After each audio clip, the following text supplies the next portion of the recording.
Definitely not the starters. You're on the End of the Bench podcast from 100.7 The Score. I'm Mike Hebert, owner of Cantex Roofing and Construction. Every day is game day, and we'll get it right when it comes to your roofing, construction, windows, and mirrors. Call Cantex Roofing and Construction today. Together, we are one serving you. Welcome in, 100.7 The Score. It's the End of the Bench. Welcome in. We're on the First United Bank studio on the Visual Edge IT hotline is where you can call 806-771-0973. You can also hit us up with the Yates Flooring Center chat line as you do so well. You can find us pretty much all day today right here on 100.7 The Score until, 1 o'clock. The Rangers take over on 100.7 The Score as they try to sweep the Brewers, baby. We're back. Whoa! Then you'll find us at 6 o'clock in the high school fan zone with Lubbock High, Friendship, and Cooper. 7 o'clock, Double T 97.3, Cowboys Talk. Astros Blue Jays take over after high school fan zone. Did you see Craig Kimbrell come in and execute the save yesterday? I actually did not. And by that I mean the Blue Jays walked him off. Okay. I was like, the Astros lost, so Yeah. Craig what Kimbrell. Are you getting at? Craig Kimbrell. He was on the Rangers, AAA team for a while this year. Sure. Went and picked him up. Anyways, the voice you hear, Chois Woodman. What's good? What it do, Choice? It do. A lot. It doesn't rhyme as good as the don't know. Sneeda stuff. I don't know. You're supposed to say, what's up? What's up, Robbie? Roberto? How are we? How we are? I'm tired. We're good.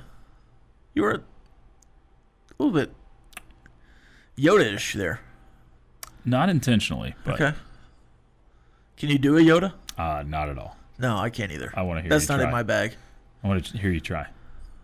At some point today, I'll break out the Yoda. Okay, good. Who is the Yoda of the... Who can do it? Who could do it? Jamie? I don't know. It's probably in Jamie's wheelhouse, Star Wars. Seems like a big Star Wars guy. Totally. I bet McGuire does the Yoda. Oh, yeah. That's what it is. He probably has a good Chewie. I don't know. No? He thinks more of a Yoda? I would, yeah. Brennan looks most like Yoda. Hey-yo. Just size-wise. Maybe R2-D2. Lucas and Sutton in the booth today. I better be careful comparing people to Star Wars characters. I'll get the next one. Oh. Big shot down for Iowa State, Iowa. This is a really big game for the Big 12. You needed it eventually as Iowa State goes 3-0. And your Big 12 power rankings are just kind of visualizations, Choice. Have you, from preseason to heading into week 3 football weeks have played with some Big 12 teams playing in each. Have you had some big movers? I think I've had a 4th to 12th. I'd have to look. But I don't really have any others that have moved a lot. I have a preseason power ranking somewhere tucked away. So I would tell you there's a couple of teams that have looked better than I thought. There's a couple of teams that have looked worse than I thought. But I don't know if I've had that big of movement, like 4th to 12th. Yeah, I mean, I had K-State as a middle-of-the-pack team. Yeah. Like, I had them around 8th, to be honest. Oh, wow. Before the season, which is where they finished last year. Yeah. Everybody just wanted to elevate K-State automatically. Being like, oh, they're K-State. Avery Johnson's amazing, which he wasn't last year. He was average. And I had them around finishing as about a 5-4 Big 12 team again this year. Right now, I don't even know if they're going to do that. I don't want to write them off completely, but they are not a good football team through 3. So, like, they're around a 6-6 squad to me right now. They can get better. That's allowed. But they're probably one of the biggest movers to me. Arizona's the other one. Arizona, I thought, was the worst team in the league coming into the year. Now they're definitely middle-of-the-pack territory, if not better. So that's probably the biggest mover in a positive manner for me. When you say if not better than middle of the pack, what numerical value would you put on that? Like 7th? 8th or 7th, yeah. Oh, wow. Yeah, I don't know that they're going to – I'm saying if not better, that they could even finish better. Right now, I'd have them in the 7 to 9 range, yeah. I think whoever wins the Kansas State-Arizona game makes a bowl, and the loser does not. Okay, so you have them both 500-ish. I think if they beat Kansas State, they could win 2 or 3 Big 12 games, yeah. Okay. So that'd be 6. They are a, what, 1.5-point favorite, Arizona is? At home, yeah. Pretty insane. I know. Who would have ever thought that Arizona would be a favorite in that game when it rolled around? That is crazy. So that game this weekend, or I guess it's Friday night game, is probably the game of the biggest surprises so far in the leagues, both directions. TCU, I still can't judge after one game against a who knows what North Carolina team, but they came out much better out of the gates than I would have guessed. Baylor disappointed in week 1, but looked good enough in week 2. It's been such a how good is SMU? Bag. That's another question. I mean, how good were they last year? They felt like that Oklahoma State team of a few years back that just kept winning, and you kept saying they're not this good of a team. What year was that? I can't remember. Maybe 15 or 16. Whatever it was, that's what that SMU team of last year felt like. They just even the undefeated TCU team. Yeah, that one fits. Because you're like, they're not good. They just every team they play gets injured. They just every starting quarterback gets injured. Out. Houston, I'm interested to see them as well. I think I'm as interested in the Friday night games as any this, and obviously Big 12 and non-conference conference game too, or is it? Did I say it backward? Conference non-conference game. That's what it is. So, yeah, I'm intrigued by both of those. Colorado, Houston, and Arizona, Kansas State. One conference game, one non-conference, as you're saying. Which I think is still a dumb decision by the league. Both of them right in the middle of the Big 12 for me. Mm-hmm. Middle to lower tier. I think if Colorado hammers Houston, I'll just be like, yeah, okay. That's probably what could have happened there. Not that I think Colorado's better than Houston, but that just seems to be – that wouldn't surprise me. And Houston's a pretty big favorite, like 5 or 6 points. If Houston goes out and beats them by 2 touchdowns and Staub is starting and they can't move the ball still, I think I'm going to – move Colorado down pretty good and maybe even move Houston up. Yeah, I don't know if Houston can win by 2 touchdowns because I don't know if they can score enough, but the defense it's real for Houston. Again. Yeah. After losing probably their 3 best defensive players and their defensive coordinator. Yep. Willie Fritz, a bit of a magician. He's a pretty good coach, I hear. I would agree. At least the guy that normally sits here says that. Playing time is not required. This is the End of the Bench podcast from 100.7 The Score. Welcome back. 100.7 The Score. It's the end of the bench. This texter says, why aren't we doing a stripe out on Saturday? Preseason, I thought that was the plan, right? I think at some point there was a stripe out mentioned, but now it's half and half. I think this was always the case. Like this was this was an article I went back and found yesterday from July. So and it was half and half. They did a stripe out last year. I think there's still a potential. It was successful. Yeah, I think there's still potential for stripe out because you haven't done. I think you've still got 3 games that have not been listed as color schemes. So you could stripe out Celebrate America. You could, and have you could have a black section. Okay. You could do that like I don't even remember which game like over on the you could have the black shirts in a upper corner, and then you could stripe vertically or horizontally. Red, white, and then like look like a flag. You could do that. Sure. Black shirt section. Let's check the calendar. Your daily look at what's happening in the world of sports, birthdays, and holidays. Let's check the calendar. It is National Anti-Junk Light Day. Are you a phone at in the dark at night kind of guy?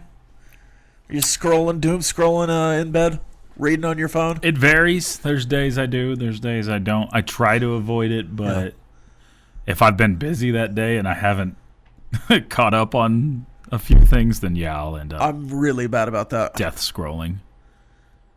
Whether I'm looking at something dumb or reading the news of the day, if I'm on Twitter for an extra 45 minutes as I'm trying to fall asleep. Oh yeah. So we'll not do that today. Is National Anti-Junk Light Day. It's good. Comes forward. It's National TV Dinner. Favorite TV dinner? Totino's Pizza? I don't know that exactly Square fits, but sure. Why not? Like what? The party one? Yeah, the little personal party pizza. Yeah, those. Yeah. I don't know. What else would, like, what do you... Well, TV dinners like the... Oh, you're going like the Hungry Nighthawk, Man's? Hungry Man. Okay. Yeah. Little enchiladas. I'm still a kid cuisine. I was about to say, I don't know that I've... nuggets and a little brownie in there. Absolutely. I don't know that I've had a TV dinner since a kid cuisine when I was a kid. Like, it's been a long... Yeah. There's a... Hey, no free ads. We're just listening to a bunch of stuff here, but... What up? I think it's Tapatio's. Has some some enchilada meals. Okay, They're pretty good. My dad's a big fan of the Nighthawks. Okay. The little cheap ones that he does that. He's a teacher. He takes those for lunch. Nice. Sutton, you a TV dinner guy? Not really. No. Hot Pockets or... I mean, I kind of like end up cooking my own meals. Okay. Or like something on the grill. Something on the grill. Yeah, why not? I guess maybe like a meal prep is like the personal... Could be. The personal TV dinner. Yeah. Especially if you're packaging it out like that. Sure. It's the same thing. It is National Swap Ideas Day. I want you to give me an idea there, Choice, and I'll swap one with you. We'll do that later. I think... Okay, good. I don't want to delve into your mind unprepared. I think... Hold on. College football coaches should have challenge flags. We need the exact NFL challenge. Oh. We need the exact NFL replay system in college football. That's my idea. If we update it all the way and take away some of the eye in the sky stuff. Yep. Just go straight replay system exactly as it is in the NFL. Okay. My idea I've had for a long time that Joey is now in on, which I love. I love that he's shouting this at press conferences. We have to go 5 for 5. We have to go 5 years to play 5 years. And just give everyone 5 years blanket. Oh, yeah. In. Eligibility. I think this is on its way. Like, get rid of the sick stuff and the medical red shirts and all that. Get rid of everything. Take that away from the NCAA. Take it away from the decision makers that are doing all these. Just in the lawsuits. In. 5 for 5. Bring Everybody gets it. Yes. Oh, I got another one, but I guess I'll save it so we can get through this. It's White Balloon Day and World Suicide Prevention Day. Lucas, any birthdays? Quite a few birthdays. We have Randy Johnson. Let's go. Big unit. 62 years old today. Now he's doing photography. Yeah. Yes. So that's pretty cool. Joey Votto turns 42. I was talking to Choice about this individual, Paul Goldsmith, still in the league, 38 years old. Golly. So, still. He's almost Rob's age. Hey, man. Still in the league, 38. Unnecessary. Ben Wallace turning 51. Jay Williams turning 44. Robbie Avila, also known as Kareem Abdul-Jabbar, turning 22 years old. Then we have Camille McFadden, from Grown Ups 2. Bumpty, I think was his character's name. He's also done a lot of voice for Disney. Mikey Way, bass player for My Chemical Romance, turns 45. Now that's a band choice. I like. None of this Elliot's. What'd you say? Goodbye, Elliot. Goodbye, Elliot. I like my Kim. I like them too. Joe Perry, obviously the lead guitarist for Aerosmith, turns 75. Obviously. Comedian Matt Rife turns 30. I know he's definitely become popular in the last couple of years. And then, just because it's an interesting artist name, Sup, Bianca. She's an Australian cover artist. She does a bunch of cover songs, but she's from Australia. She turns 33. And then Roger Maris would have had a birthday today. There you go.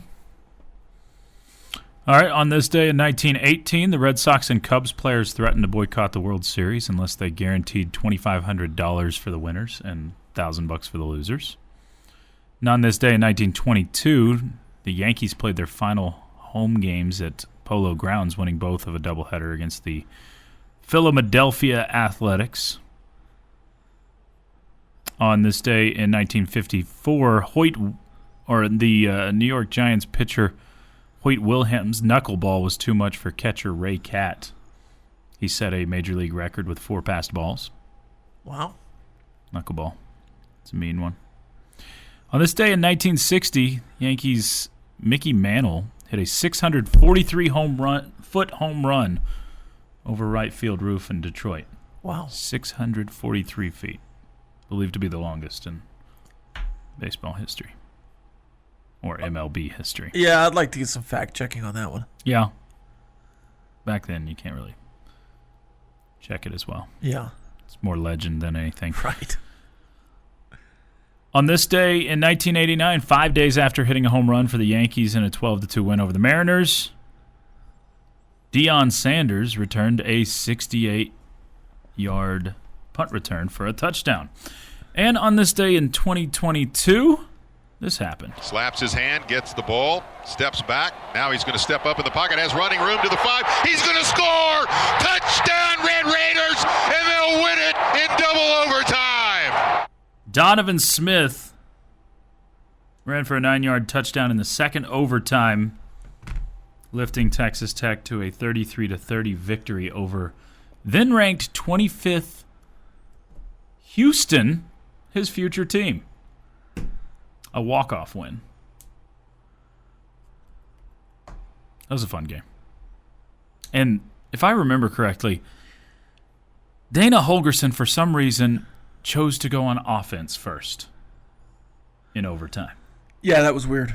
And he assigned the blame to analytics, but I think he did it just twice that year. Yeah, and I think he just screwed up. Yeah. You go on defense first.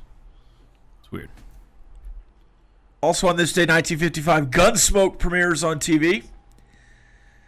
And the very first episode of the game show Jeopardy, starring Alex Trebek, aired in 1984. There we go. Definitely not the starters. You're on the End of the Bench podcast from 100.7 The Score. Welcome back. 100.7 The Score. It's the end of the bench time to make some picks. In lieu of a caller, we will put Sutton on the wheel. Now, Sutton, I don't know if you're intimately familiar with how we do things here. We'll make picks. We'll pick 10 games. We'll have a tiebreaker. Lucas has picked the games, chosen the games. Now, generally, the caller, if they win... I'll be on the wheel. Okay, all right. I'll be on the wheel. I was getting there. Yeah. I figured you were getting there. All right, so we're all in. Lucas, Choice, Rob, Sutton. Craig has made his picks as a side picker. We'll just take the 4 picks that we're doing today. Collier will also make his picks as far as a season-long thing. I had a game wrong yesterday. I had forgotten Texas State came back and beat UTSA. So technically, Lucas, last week you went 6-4. Collier and Craig went 7-3. I went 5-5, and the caller Big Hen went 2-8. 2-8 spun the wheel. Oh, Again, boy. accepted the wheel spin. And out of context, earlier in the week, he posted a video praising Tim Brando. That was his punishment. That's funny. And Did he get back to Tim Brando? I'm not sure. He did say Tim Brando's name in the tweet physically. And Tim Brando will find it eventually because he searches his name as I know. Hey, well, I mean, maybe you get to meet him this weekend. Being here. Well, we'll see. I'll probably try to avoid him. Let's see. We'll start with Kansas State at Arizona. This is a non-Big 12, Big 12 game.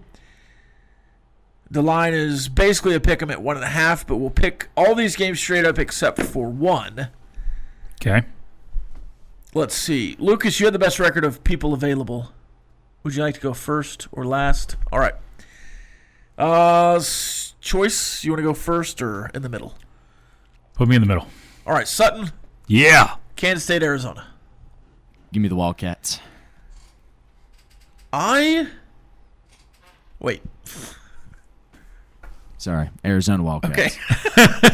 I forgot they're both Wildcats. There we go. I was like, that's a good pick. Hey, it's I'm a taking the Wildcats, I'm also too. taking the Wildcats. Me too. I'll take Arizona as well. Choice. Gosh dang. I guess I'll go Arizona. This feels about the Wow. right time for K-State to get right. I was about to say this is a pretty good island if Lucas wants to take it. No, I'm gonna Okay. Wow. sweep it. Wow. Okay. That's a smart play because if Yeah, if it goes wrong. you don't lose anything by losing that one. Georgia, Tennessee, big game in the SEC. Sutton. Give me the Bulldogs. Georgia. Just man, I'll take the home team. I'll take Tennessee. I'm not sold on Joey Aguilar. I do think he's better than Nico, but That's a low bar. yeah. But I'll take Uga. Lucas. I'll take Georgia as well. Island boy.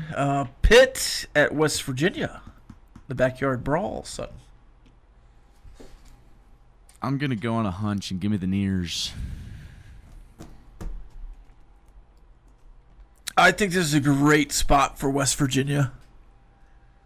I think they're back at home. I think they Okay. just got embarrassed. ESP forever. But I'll take Pitt. All of it talking it up. And then, They just lost Jaheim White. They just lost their number one receiver. yeah, no, it's It seems like a tall task for West Virginia the rest of the year. yep. Pitt. You gonna trust the climb, Lucas? I have to. That's what I do. So I'm gonna take West Virginia in this one. All right, we've got Kitley versus Pitbull, FAU, FIU, in Miami, which is FIU. Of the Florida schools, Sutton, where are you going here? See if you're loyal. I'm gonna go Florida International on this one. I'll take Kitley to win back-to-back games for the first time in his career. Zachary. Big. By big, I mean like double digits. Sure, FAU. Go Owls. Lucas? He said you sound like an owl. I'm gonna split and take FIU. Okay, Texas A&M in South Bend. This is probably a top 5 matchup according to Haley Sawyer. Sutton. Being in Big Ben, give me the Irish. I agree. Give me the Golden Domers. Shout out to Robert. The texter, not me. Both of these teams are pretenders as far as long-term chances, but I'll take Notre Dame here. What a shock. You know. I'm gonna go ahead and sweep it. Okay. Come on, Lucas. We'll go Duke, Tulane. Mensa versus Retzlaff. Former quarterback of Tulane at Duke now. You can't put any disrespect on Tulane, New Orleans, but give me the Blue Devils. Dukies. Are you like a New Orleans guy or something? No, I'm just repeating exactly what their head coach said the other day. Oh, okay. I picked Duke to win the ACC as a big fly. That was my big flyer of all the things. You gonna double down here? I doubled down last week against Illinois. Hmm. I'm gonna go with my heart here and pick my people in New Orleans and go Tulane. Green Wave. I am going to take Tulane as well. Another island. All right, we're going to do this one against the spread. If everyone's familiar here, against the spread. Texas State at Arizona State. The line is 15.5. Arizona State favored by 15.5. I'm going to take Arizona State cover. Wow. I'll take Texas State to cover. Though, again, I think this is a spot for a bounce back and a big win, though. I don't know. Arizona State struggled last year on the road against this Texas State team, so we'll see what happens. There's no Mac Leftwich anymore. Certainly. New quarterback as well. That being said, I'm with you. I'm taking Texas State. I think Arizona State wins by 14 or 15. Okay. I think that extra half is... I think Arizona State's on fraud alert. They are. I'm going to take Texas State plus the 15.5. You can have a big week, Sutton. I'll tell you what, Big Hen went on a lot of islands last week, and he went 2-8. Uh-oh. All right, Giants at Cowboys. These NFL games will be straight up. Giants at Cowboys. With how they played last week, give me the Cowboys. And let's hope Jackson Dart gets the start. Jackson Start. They should. Jackson Start. Yeah, if I knew Jackson Dart was starting, I might feel differently. But the Giants are so bad. It's not even about the Cowboys. It's just about the Giants at this point. Easily Cowboys. I think that 5.5 is way too small. Hammer the Cowboys. Yeah, even against the spread. I was going to put the spread on here, but I didn't think it'd matter. Yeah. I'm going to take the Cowboys. All right, let's just be for funnies. If it was 5.5, would you take the Giants, Sutton? Or do you think the Cowboys will win by a touchdown? I'd probably maybe take the Giants. Maybe. But, I mean, that just depends on how well Jackson Dart and Cam Scatterbo kind of run that backfield. But is he starting, Dart? I don't know yet. I don't think he is. He asked, didn't Dabble ask the owner? He's like, "Can I please start the guy I want to start?" I know you spent all this money on Russell Wilson. But I know, I'm sure it's been all over Twitter that yeah. People want him to start. All right, Super Bowl rematch, Eagles-Chiefs. Tough loss coming off the Chargers game, but in Arrowhead, I think they get it done. I'm going to emotionally hedge the Eagles here. Chiefs. Eagles. Yeah, I don't want to give Lucas that free win there. And then Chargers-Raiders. Give me the Chargers. Ooh. I'll also take the Chargers. You got two Red Raiders on the Raiders. Yeah, I'll take the... Why not? This is my out there pick, the Raiders. No offense, Lucas. Chargers. All right, we'll hit the tiebreaker when we come back. This is the end of the bench. Those were our picks. One final for hour number 2 on the other side. Playing time is not required. This is the End of the Bench podcast from 100.7 The Score. All right, wrapping up the Pigs segment with a tiebreaker. Texas Tech leading receiver against Oregon State. I need a name and a number.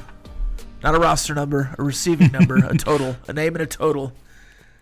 The total won't matter unless there's a repeat. So if somebody wants to pick Caleb Douglas and the next guy picks Caleb Douglas, then you would go to the number. Give me Baron Morton's best friend, Quakin. And a total?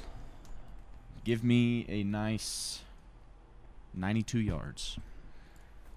I think this will be the first week a receiver really can break out because I think you'll play at least 3 quarters, if not 4. I will take Caleb Douglas, old CD. I think they'll make a concerted effort to get him the ball. And I think it's going to be a big one. Let's go 122. Gosh dang you. I'm not, kid you not. I was thinking same stuff. I think there will be a concerted effort towards Caleb Douglas. And my number was 125. So I will, you know what? I won't even Prices Right you. I'll stick with 125. Okay. I'll leave the 3 yards between us. Great minds. Lucas? I will go with Reggie Virgil, and he will have 97 receiving yards. Okay. RV, 97. Baron Morton averaging, 225 in the first 2 halves of the season? Yes. He would have had, I think, 2 more drives against Pine Bluff. Probably could have got back up to 250 in that one as well. Probably. Let's say he plays the full game. How many passing yards? Against Oregon State, if he's having to play the full game, I think you're passing it more than you probably want to. So I'm saying you're getting close to 350. Well, what's the point total that he leaves? 28. Okay. Maybe 21 halfway through the fourth quarter. Like if you're... Yeah, I think if he's missing I think you could be winning by 40 and he plays into the fourth quarter. I think based off of what Coach McGuire said this week, yes, because you really are trying to get more conditioning of, hey, these guys haven't played a full game or close to it, so let's get their lungs better. In fact, if you're winning by 60, I want starters in the game in the fourth quarter. I'd say to the fourth quarter, yeah, but not all the starters and not every snap, but yeah, I want them playing I want them playing the whole game rotationally. That's fine. There's a balance there of finding fresh legs versus conditioning. Yeah. And avoiding injury. All of that goes into the pot because obviously the really important game is next week. So what'd you say? What number? For Baron Morton? Like 350 if he went a full game. Full game. I think you would be seeing him sling it quite a bit. I mean, yeah, I'd take the under there. Pace-wise, I mean, you could absolutely see him do that. And I do. I think you'll see Baron Morton throw for more than 400 yards a couple of times this season. Just because the majority of your weapons are catching the football this year. I've got a season prop on Baron Morton. What do you got? 27.99 passing yards. Over. If which he's healthy. Seemed easy, right? It's easy if he stays healthy. Yeah, but now he's going to play 11 games. His first 2 games were a half. Yeah, that's fair, but he still went over 200. I don't think the numbers were much different than expected in each of those 2 games. I just would have liked to. I think you're going to have more season, yeah. I think you're going to have more blowouts this year than hopefully. The majority of what we've seen in Joey McGuire era has been close game after close game. You've had roughly one blowout a season. You had 2 last year, North Texas and West Virginia. I'm not saying it's going to be half your games, but I do think that a team like Oklahoma State absolutely could be a team you win by 30 or 40 over, especially if the wheels are off at that point. UCF, I mean, there's. I'm not saying anything is easy in the Big 12, but you've got enough talent on this team to separate more than I think some of the past teams you've had. So, I mean, at surface level, that prop looks easy, but who knows? You may be running the football a whole lot in some second halves of games. Yeah. It is 10:45. You normally do some dad jokes around this time on your show. Oh, boy. I've got a couple for you. You can also share some. Okay. You ready? I'm ready. Now, I like to do themes on my dad jokes. So these are beaver themed. Don't worry, Choice. I won't be premature with the Thank you. with the reaction. That's good. Don't worry. There you That's go. good. He was a little premature once. Where do beavers keep their money?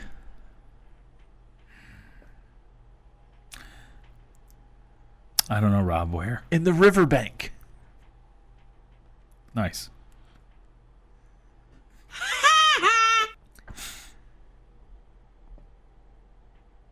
What does beaver chili taste like?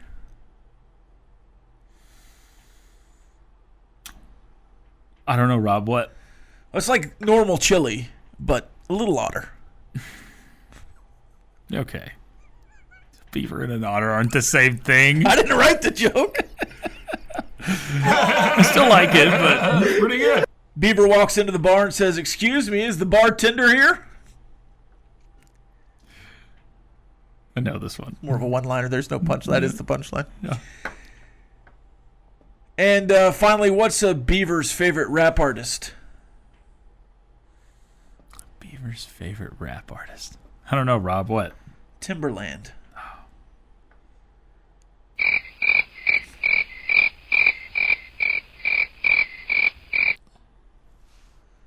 Oh, I have one for you. Okay. It's not beaver themed, so All I'm right. sorry. Hey, Rob. Uh-huh. What do you call a rap battle between lizards? A rap battle between lizards? What? A reptile dysfunction.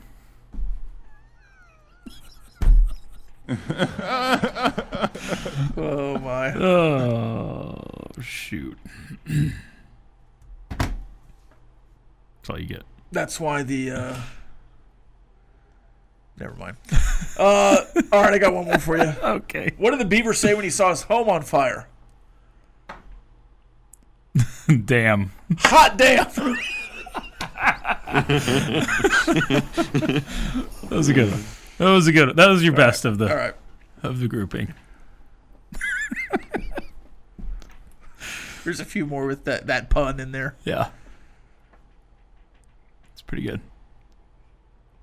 All right, here in the third hour, we'll talk a little more about Oregon State. We've got an update on Red Raiders in the NFL. We'll catch up on the chat line. We'll talk more Oregon State and go from there. I also have some questions for Choice, Okay. just about the Big 12 and beyond. We'll also look at some of the other Big 12 games going on. There are some interesting games.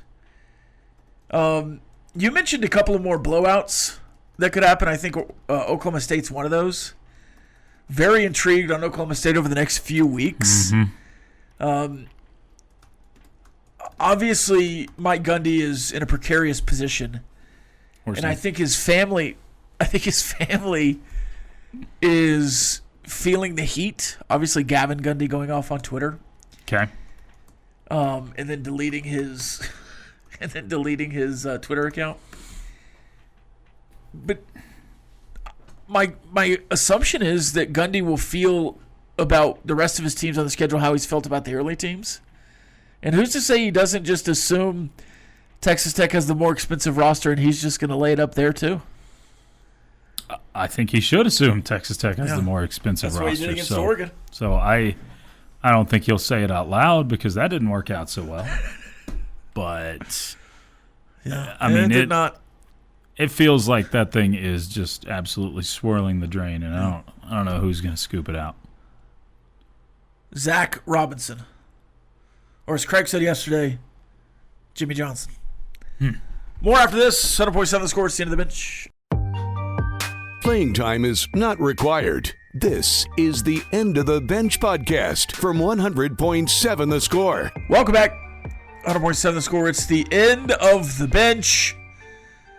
We're going to knock out two things in this segment. First, we're going to do some props that Sutton and Lucas have compiled in the booth. Then we're going to run through Choice Woodman's top 10 on the 10th, best returning Texas Tech athletes for 25-26. Unless you're saving that for the next show. What? Can we do that here? Yeah, we can do it. All right. I didn't have it saved. Take it away, Lucas. That's funny. All right, so first one we got. Take it away, Sutton. All right. First one we got Morton with 11.5 under/over incompletions. All right, so combining both of his halves. Incompletions, 11.5. I'm gonna take the under here. I'll take the under pretty easily. All right, second we got. I think he'll go like 8 tops in this game. Okay. And then under/over Cameron Dickey, 57.5 rushing yards. That's a tough one. Like, I would feel comfortable on the Morton number. I would stay away from this one if I was actually betting. I'll take the over, though, slightly. I'll take the under. I think that I think you might see Adam Hill in the second half. I think you'll see all three in the second half. Yeah. But I think Adam Hill's earned a shot, at least with maybe that first offensive line or whatever else. I don't know that you'll see him in the first quarter. Okay. But I do think you see him maybe joining the rotation as a little bit earlier in the options here. All right, next one, Jacoby with under/over 7.5 carries. I will hammer that over. 7.5 carries. I'll take the over there. You said touches, I would hammer it. I think Yeah. he's going to catch the ball a little bit tomorrow. Yes. Nope. What day are we on? Saturday. It's Wednesday. Gosh dang it. Thought we were closer to the weekend. Everybody's looking over Oregon State. You're just looking over I'm just Thursday and ready Friday. to get to Oregon State, y'all. Now, I think he'll get some. I would still go over. I think you're going to see a big offensive day from the Red Raiders, so that's what I'm taking. I think he'll just run so many plays. Exactly, yeah. And I think at the very least, these two starting running backs should have 12 carries. Okay. And then Adam Hill with 8 or 10. I'd like to get to 30 carries in this kind of game. I mean, if you're running 80 plays, it's 50 pass attempts and then more touches through the backfield. Yeah. So even if you had 35, 40 touches with running backs, I think these guys will have more than 7.5 carries. All right, 2 more. Got under/over Quake and 4.5 receptions. Ooh. Under.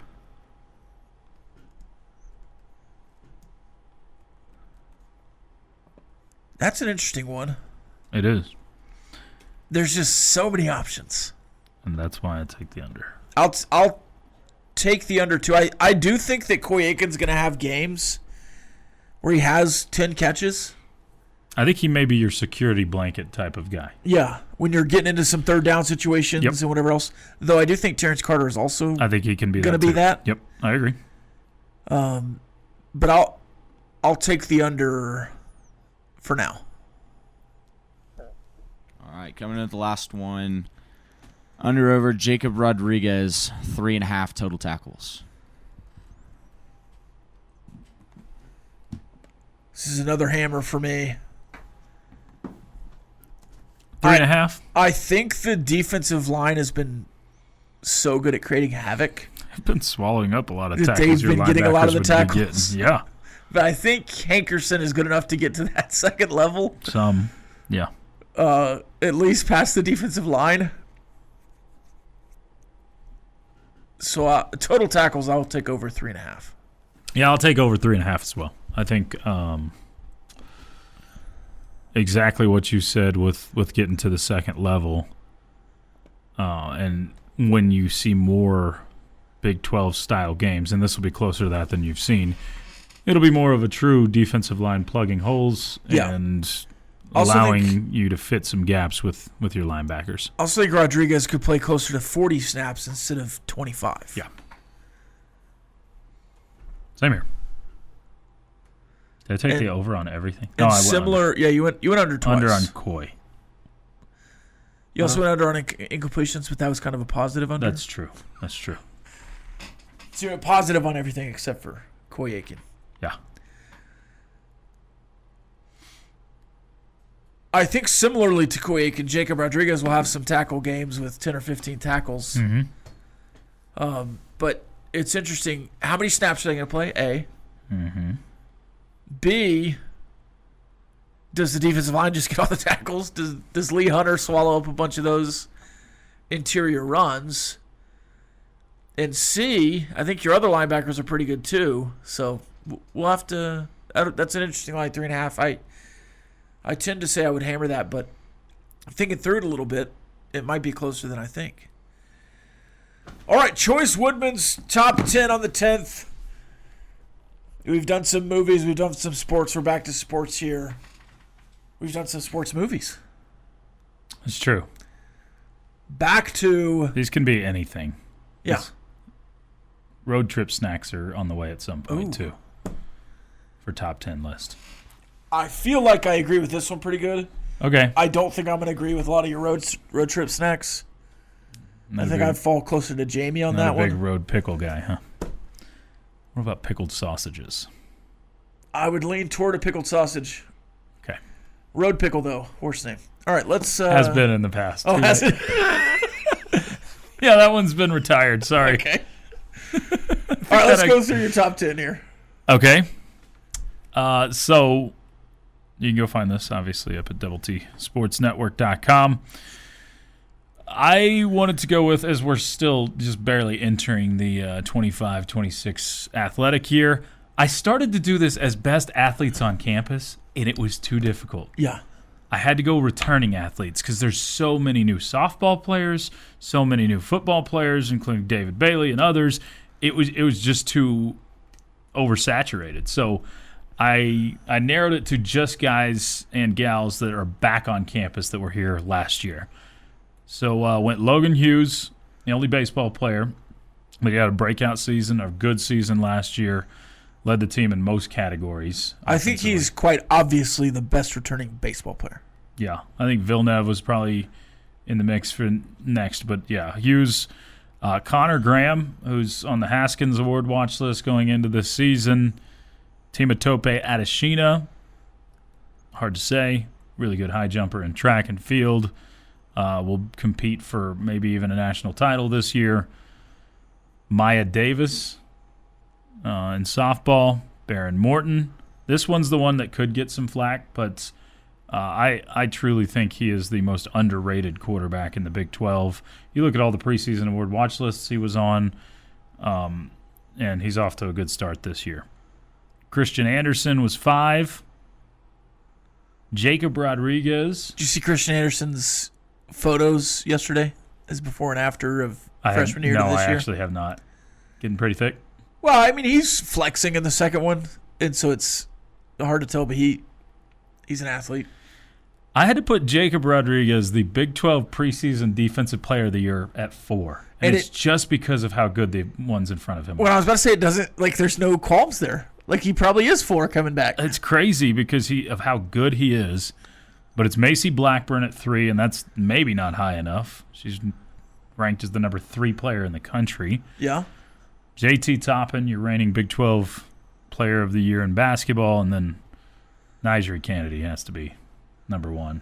National Player of the Year before, and speaks for itself. So in this list, you list the accomplishments as you go through?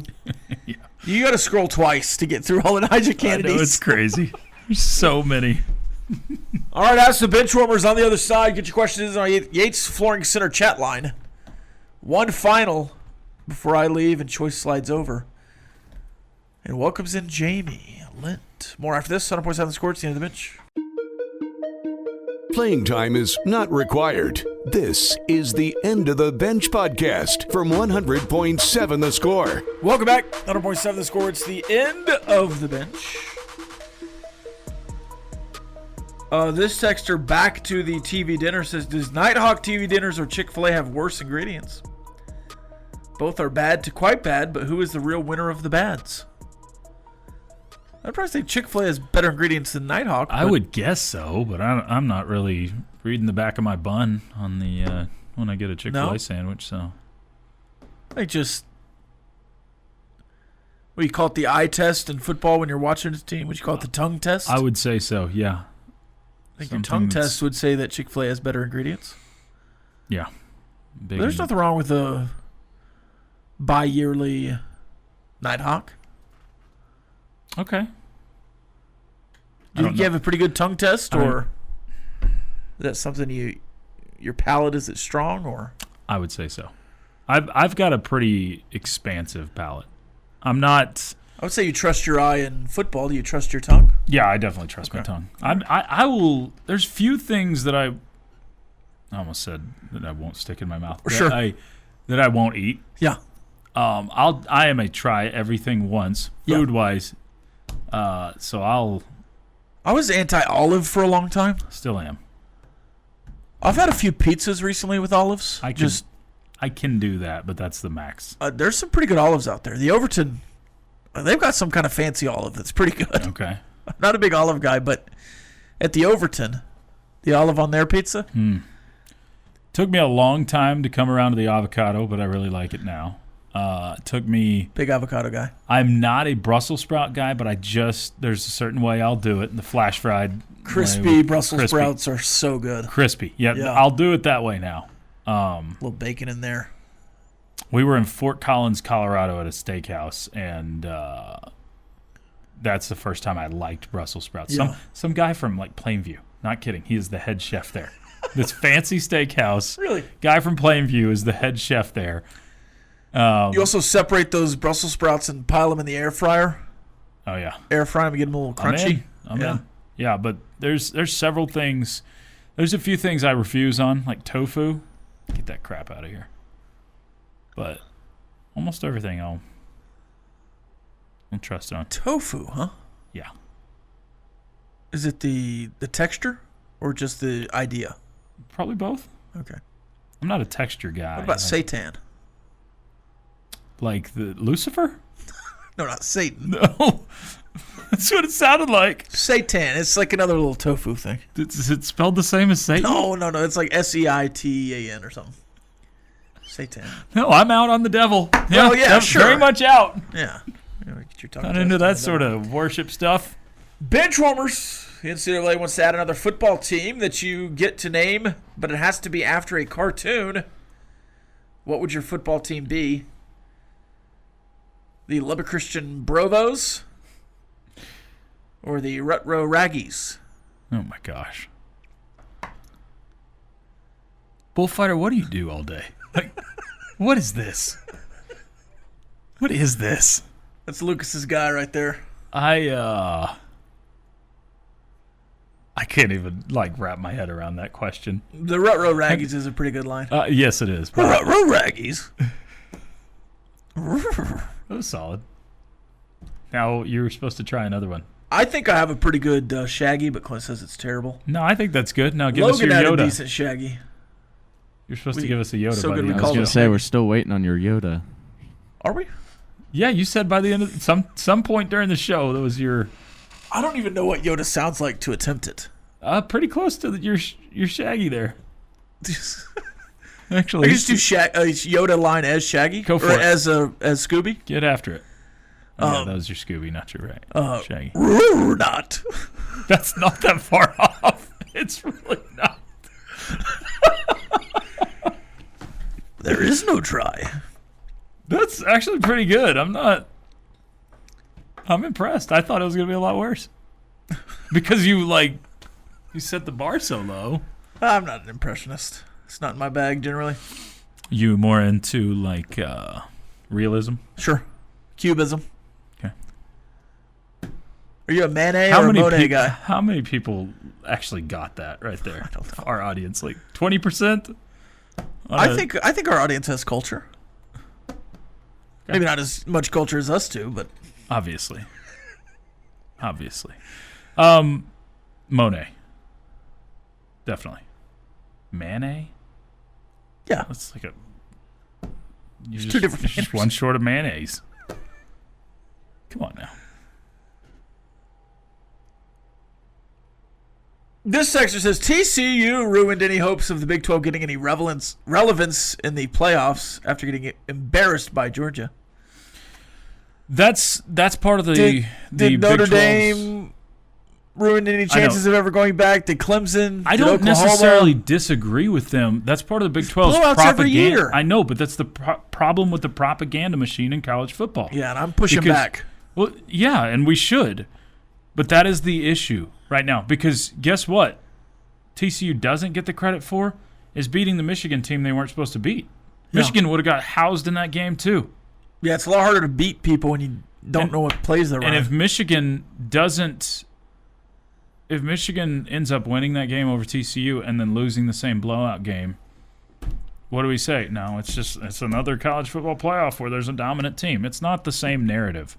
And that is the problem with the Big 12 is they lose the narrative battles.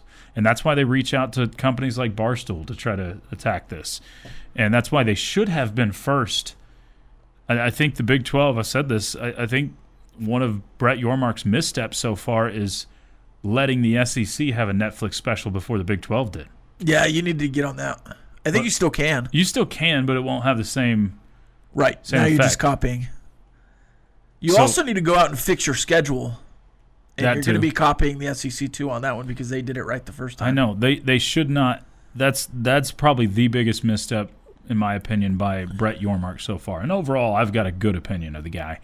But him and those surrounding him that decided that the scheduling matrix they have right now is better than the pod system, silly. There's zero reason Texas Tech and Baylor shouldn't be playing, that you're breaking a 60-some-odd year streak of playing games this year so everybody can play everybody or whatever your reason is. And everyone could still play everyone in the other way. In Yeah. fact, it's better and more efficient to play everyone. It's NFL style is what it is.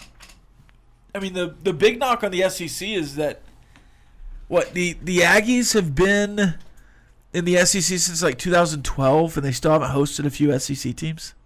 Yeah, I think it's like Georgia hasn't it took been them 8 years to play against Georgia in the SEC. So now they're going to host and go to Georgia and every other SEC team every 4 years. Yeah, makes sense.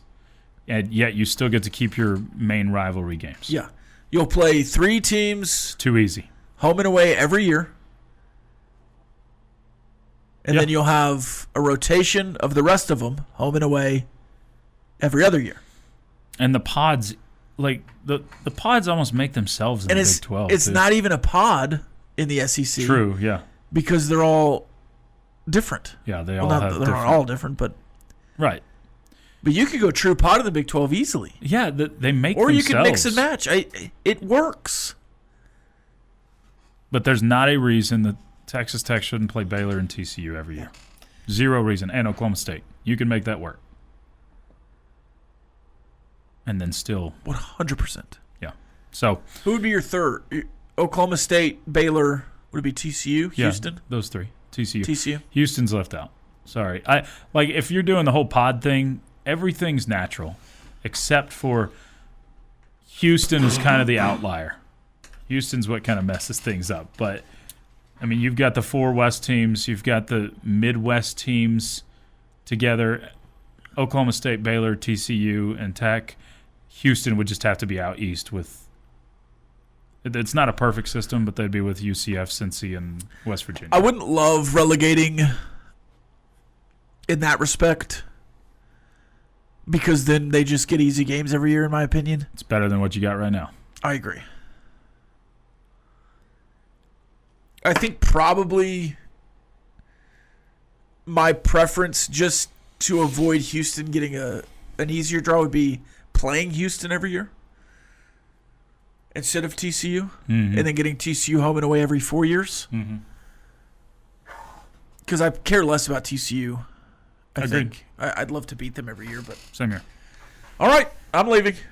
Choice taking over. See you tomorrow. This has been the End of the Bench podcast from 100.7 The Score. Go to 107thescore.com for more from the Double T Sports Network.